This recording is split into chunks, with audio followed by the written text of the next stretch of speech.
Hi guys, welcome to Ultimate Sports Bike 2024. We've got some cracking bikes in this test.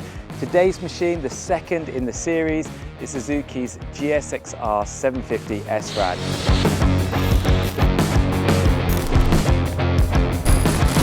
And here to tell us more about it is Johnny Mack. So the SRAD 750 from Suzuki, absolute icon. There are GSX-Rs before the SRAD and then there are GSX-Rs after it. This is the watershed bike from Suzuki. Only around for 3 years, which is hard to believe because the impact it made was massive. So they went big on the engine when they brought out the SRAD, 128 horsepower, but only after it got fuel injection, which is quite an interesting thing about this bike. I can't think of another model in any manufacturer's range that's gone from carburetors to fuel injection without any other updates. Usually manufacturers would wait for a new model to come along before introducing such a massive change, but Suzuki did it with the SRAD. So the 2000 British Superbike Championship was dominated by Chris Walker on this replica and Neil Hodgson on the GSE Ducati. The season was absolutely defined by those two guys going at it flat out at every round. And at the end, unfortunately, Walker's bike failed and he lost the championship, slipped through his hand. The scenes of him sat at the side of the track in tears, I think, is one of the most human things I've ever seen in motorcycle racing. The absolute raw emotion of everything all going wrong at the last hurdle. And it's almost like for the wrong reasons, therefore, why this has to be done in the Walker colours.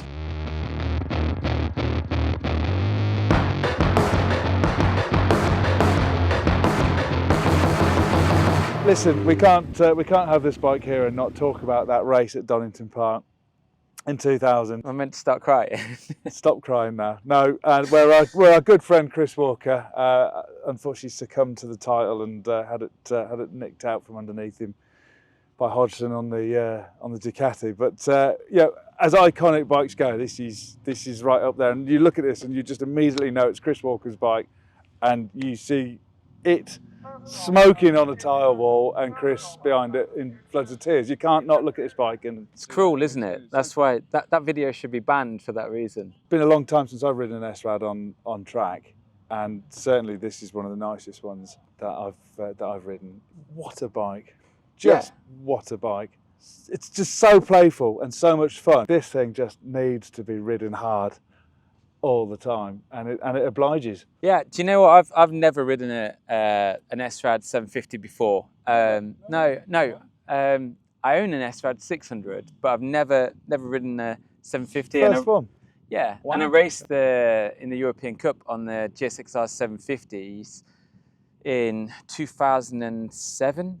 So I've always had a love of GSX-R 750s, fantastic. But this, to me, being truthful, was kind of right at the cusp of when I started getting into sports bikes, you know. So it was right, I was still at school, probably year 9 at school or something like that when this came out. Yeah, reception.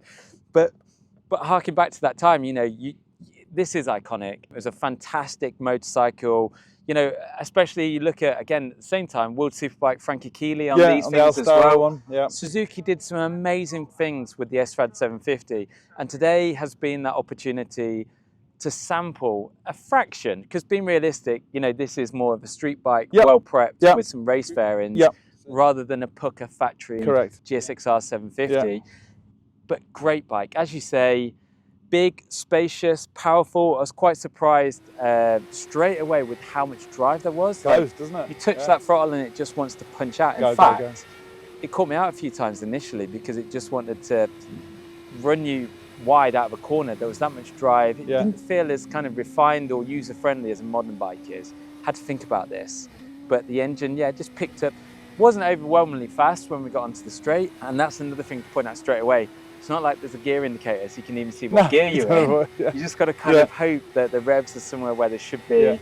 The gear is somewhere where you think you are, and you keep the thing pinned. But every lap I clocked on this, it just seemed to kind of win me over that little bit more. It's not perfect. It's not superbly refined or whatever. It is awkward when you're braking and you've got the rear hopping off the floor, you know, because there's no clutch. No slipper clutch in it or whatever. It's a handful, but that's the thing that brings this bike its charm, that the smoother you are, the more understanding of its ways. More it'll give you. And let's not forget, this is like first generation fuel injection as well, you know? Exactly. So Talking about gear shifts and stuff like that, and we were saying off camera here, I'm not a regular at Cadwell here, so it's taken me a little bit of time to settle into, you know, a gear pattern around here. And I think I said to you I was using first in some of the corners, and you said you weren't, so I started using second, and basically copied. you were using first on the straight, weren't you? Yeah, always. And I was back to second gear from Mansfield, and I didn't change gear again until exit of Barn. Okay, yeah. And I was thinking, wow, you've done all that, as in that little fiddly chicane, held on to second, and it goes up between that exit of that chicane to the bottom of the mountain. Yeah. You do that left, right at the bottom of the mountain, and it drags you up the hill, wheelie over the top, do hall bends, and then that fiddly little hairpin in the woods. Yeah. Out of there, through Barn, and then you change gears. You've done all of that, and this variety of corners in that space of tarmac is, you know, it's just You've got a bit of everything. You're using the bottom end of the revs, you're using the top end, you're hanging on right at the top, clipping the limiter in one or two places, but it just does it. Yeah. And I was like, wow, you know, that's how you need to ride this bike. Use it all. It's not like a 600 where you have to keep it up there. Yeah. You know, or a litre bike where you can't really go up there because you know what I mean. It's just right. And anyway, at one point I was just thinking to myself, why don't Suzuki put this back into production? It is that 750 capacity.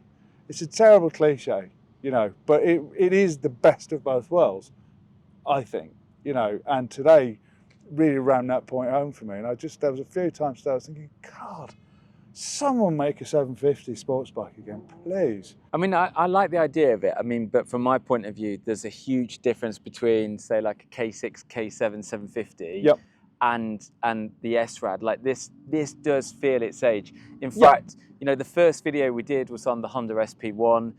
That bike felt almost a step along from this, in my opinion. There are lots of things I liked about the Suzuki. I like that when you're into a corner, it felt quite planted, trustworthy. When you were driving, the power delivery wasn't overwhelming, like especially when you had motion, you got through the initial part of the throttle. It was quite linear, and you know, the noise got louder, but it didn't feel like it was wrenching your arms off or making you intimidated. It was going. Yeah, and that's what I mean. There's a lot to like about this, but at the same time, it probably showed its age more so than, like I say, you know, the Honda that we tested first. Yeah. But you know, that's the beauty in all these okay. bikes. You know, this is 96. It first came out with carbs. Yeah. Got fuel injection a couple of years later. That's the thing. That's the other thing about the SRAD. You know, it was only around for 3 or 4 years, and yet it's got this iconic air about it and status. But it was actually only here for a really short. Yeah, when you think about it in the context of everything else. This bike here, I think, like I say, it's been a pleasure to ride it, to get to know it. It's so big, you kind of sit in this thing and it's a big bubble around you, isn't it? It's another one like the Honda that we talked about. I could get in behind this. Yeah. Still, you know, without any difficulty, which again is a rare thing. Spacious, easy going. I think you said to me the claimed dry weight on these was 178. So you're talking 200 kilos with fuel. Maybe this thing stripped back as it is, maybe kind of like 190 to 195 or something like that. I'm surprised at how well it turns. Yeah. But again, that you do feel that mass. It's really weird. I think whether it's just that modern bikes, the center of gravity, you know, the focus of where they sit the weights can be the same. Yeah. We've got heavier sports bikes on the market now that are much easier to chuck around than this thing here. It's how you package it. Yeah, I think that's the thing. Like the weight becomes a little bit irrelevant. This was kind of like, we need a tank this big. We need a frame this strong. You look at the fuel tank, that's a good point. On a modern bike, the front half of that's an airbox. The fuel tanks, it isn't on this. That's all fuel. It's crazy. And that thing brimmed as well. 20 litres up top. You're asking for trouble. Bag of cement. That said, it was stable. You know, I never had any issues with, you know, tank slappers or whatever. Coming back to the power of it, so again, claimed 128, realistically probably around 115 at the back wheel. 115 to 120, so almost, if you rode it half sensibly, you're not likely to kind of get the thing shaking around. I mean, the setup again on this bike has been decent. I've enjoyed it. You know, everything I've asked it to do, it's done well. But like I say, for me, it's just that thing of taking note of the mass and going at it, realizing that it's not, you know, that easy to to pitch sports bike that we know of now. No, but I like that. Yeah. What I don't like about it, and I've got to touch on this, two things. The brakes weren't overwhelming. So all of the bikes that we're testing on this test, they've actually got the same modern Brembo radial master cylinder, so good master cylinder on the bikes. You know, they're quite well kitted machines. Yeah, they're good spec. But it just felt for me that the purchase wasn't as good as I'd hoped, or what I've noted. Again, coming back to the Honda SP1, it's much better on that. And then the second thing I didn't like about it was just, this was the most prone to kind of rear wheel hop. You're going down into Mansfield, and it's like you really have to treat it with kid gloves. You have to really slow down before manually you probably pull the clutch in, go down that gear. I mean, I go through space it out as well, isn't it? Yeah, I had to think very hard about gear selections on this bike, so that the fewer you make, the better life is. That's it. You know, with every change. What I do different to you is when I go through so from Mansfield over the mountain in second, I actually then, I don't know why, just habit, I go up to third just before I pitch into Hall Bend, flow through there, and I go down to second for the hairpin. Right.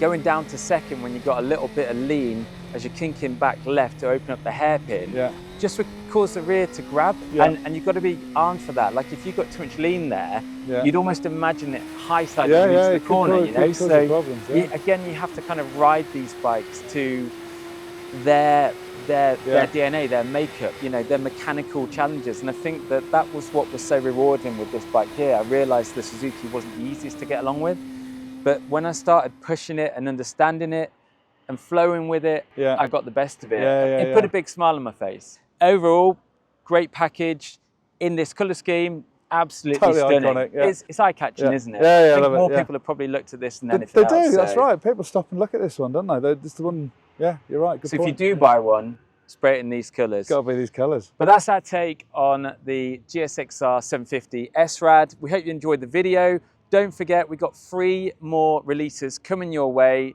So subscribe, check back on the channel and see what they're all about.